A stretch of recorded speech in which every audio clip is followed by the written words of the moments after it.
Okay, Salvador, the stage is yours. Thank you very much for being here. Thank you so much. Let me just, once again, thank you for that invitation. I got very fond memories of some time ago when I was very active at Tech, and I used to visit cities to teach. One of the universities in which I had experience teaching outside of Tech.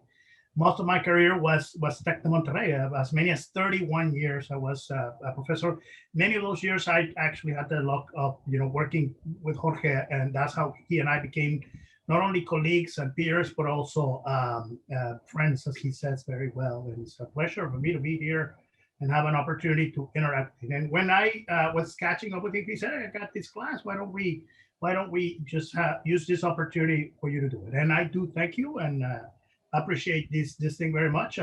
What I can offer you is the Canadian perspective, which is kind of a tricky, huh? Because what would you say about Canada and the prevalent influence of the United States is like what would you say about Mexico and Guatemala? No, that would be a good way to compare. I mean, are we similar? Are we not? There's many things. Some people would say Canada is like the United States, but better. Okay, so and that's a very arrogant thing for me to say. What I want to say is that I've been here for now 6 years. Essentially moving from my career at Tech, where I retired 2019, again after 31 years of tenure there, into this very young new university that it's 18 years old. It's a new social experiment in private education in Canada. Most, if not all of the, Canadian universities up to this point are are public to some extent. So they're letting us exist because of, the way in which they understand that education, healthcare, and many other sectors of the, society are going to be public and private at the same time. So that is the reason why we do exist. If you Google my university, that's the logo. You'll find me, my contact information, and some information about our programs. Okay. We have a bunch of interaction. Canada has its sites in Asia. Okay, so we're very heavy in Asia. As a matter of fact, I'm teaching this semester a course at UPES, which is University of Petroleum and Energy in Hyderabad, which is, I believe, it's a state, a province in India. Okay, so and then we're very active in China, very, very active in the Middle East too, Iran and other countries like Pakistan, and we have a bunch of students from those areas. Very few Latin Americans, but making inroads into that. So the topic tonight, it's a combination of what I discussed with Jorge, that is probably what is entertaining us, which is the so prevalent and ubiquitous situation of the COVID, in which reflecting about what is it that we can do as marketing professionals about it is quite an issue, and what I want to bring up. And I'm going to use this opportunity to essentially showcase the Canadian, reaction to that in two fronts. One of them, and this is for you to visualize what the presentation is going to be about. It's going to be about one is the situation of COVID in Canada per se, and how can we use it to leverage advertising and digital marketing and overall business strategies in each and every one of the three cases that I will be presenting, excuse me, respectively. Okay, so we have an interesting thing. Let me start sharing my screen and then talk a little bit about the contents that I wanted to share. One second, just while I share my screen and open share computer sound. I'm going to be playing a few videos, so I also need that to work. So, okay, so I've entitled my talk Reaction. This is a very important word, reaction marketing. COVID-19 contingency-based strategies. Okay, and this is me, and again, my university, University Canada West. Once again, thank you, Jorge, for that invitation. And this is a quick agenda. What is the approach of this presentation? A few remarks on COVID-19, the notion of reaction and its connection to marketing strategy. One introduction to one marketing framework, which was very famous some 8 years ago. That is very applicable to this situation. People tell me, a lot of people ask us, professors, tell us what to do in marketing with the COVID. I mean, how can we ever come up with something new if we're actually witnessing this phenomenon unfolding? So what you need to do as a person giving insight in that is you have to be cautious. but you also have to see how some frameworks that we have been using in marketing, this one is particularly very, very, very heavily used in retailing, in e-retailing and traditional retailing, brick and mortar, and that. Why go-to-market is so important? Because it has to do with the acceleration of the strategies in the channel of distribution, okay? That is the angle that I want to tackle with you guys, okay? So we want to talk a little bit about the go-to-market and then COVID-19, and then a final reflection where I am going to play a little video of the no less incredible Canadian singer, Michael Bublé. Okay, so that'll be like the 10 seconds of Michael Bublé, and not 30 seconds, okay? So, which by the way, it's from Burnaby here in Vancouver. Let us just start, okay? So, okay, no, this is towards the end of the presentation. Let me just go back to the very beginning and talk a little bit about the approach, okay? So, okay, talking about COVID and Canada and the situation, what do we have? We have, when we want to make sense of things, we try to use a framework, okay? Like for instance, how do you use Porter? Well, you use Porter to make sense of the industry. What are the major elements in the industry, external environment, players, the role of the government, whatever. We use frameworks to try to make sense of phenomena that we can study, we can see systematic behavior in that, and then we can strategize about it, okay? So by understanding how things operate, we come up with ideas on how to manage it and how to improve it, how to essentially innovate, if you may. So marketing frameworks are very, very famous. I have a link here to the notion of frameworks in marketing. I'm not going to play it because it's just for reference, okay?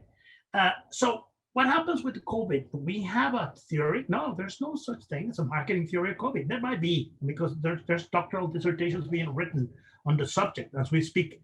So maybe 1, 2, 3 years trickle down the thing, there will be like a whole bunch of theory. But in the meantime, as this, issue, this tragedy, or how should I call it, unfolds, well, we're just pretty much making up, okay? So what happens when we don't understand? Well, we have very slow progress, understanding how to do that. How can any professor who don't know why, give any advice to any person running a business that would eventually hold, okay? Well, essentially, what happens is we need to somehow understand the elements of the situation and try to come up with a framework that would eventually help at least some people from some angle. And what really matters is obviously have some sort of response to the issue. And response is the angle that we will essentially, tackle in this presentation. When we don't have theories in marketing, we sort of try to organize phenomena into taxonomies, okay?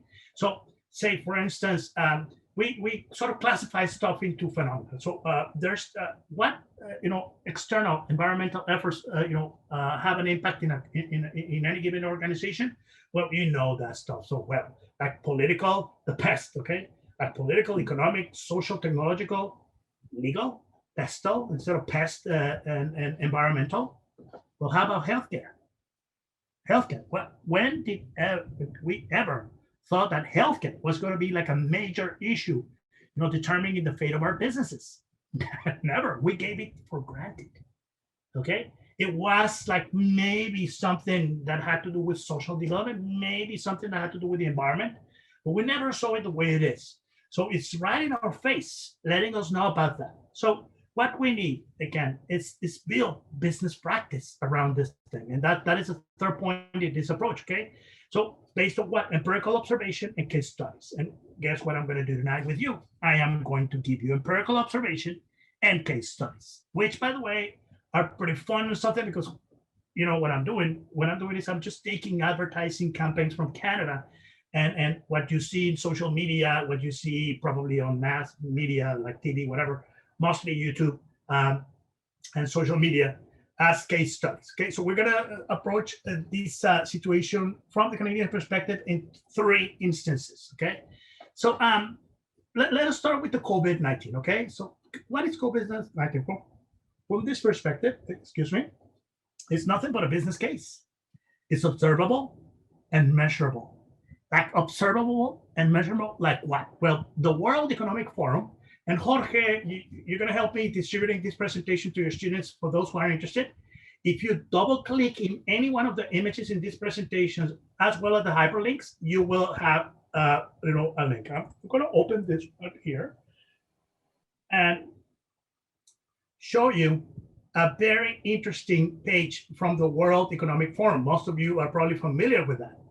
And it's essentially the work of Georgetown University, but essentially what you will see here is a very interesting framework of all it's a strategic intelligence of all the different issues that the COVID has to do in society. This list is just amazing. Why is that? Because this is intelligence that the World Economic Forum is collecting in all these areas. I'm just not going to go through all of them. I'm just going to go through the major ones, like economic impact, impact on travel and trade, public policy governance, developing and distributing vaccines, the virus and the disease per se, seasonality and weather and COVID. What? Yeah, of course.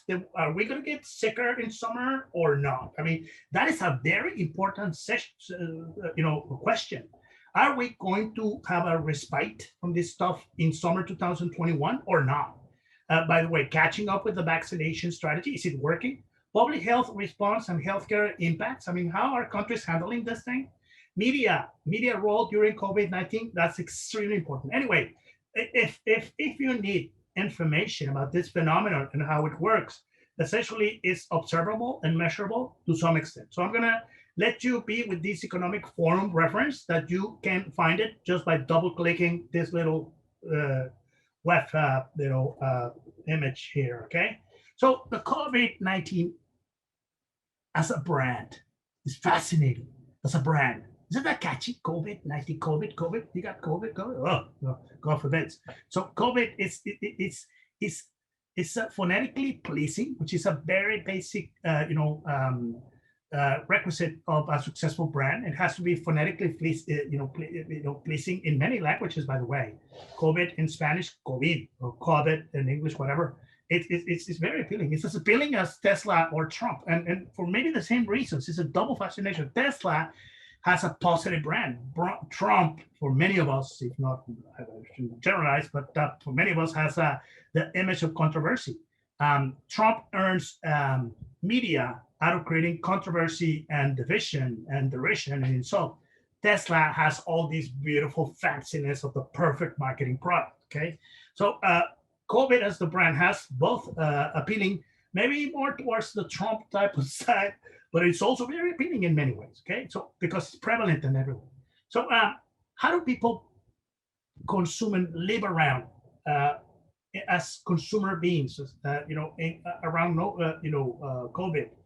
Wow, any hints? And that's when I do my sarcastic remark here. Good luck finding any consumer behavior hints. I mean, there's no such thing. I mean, what kind of behavior are we doing?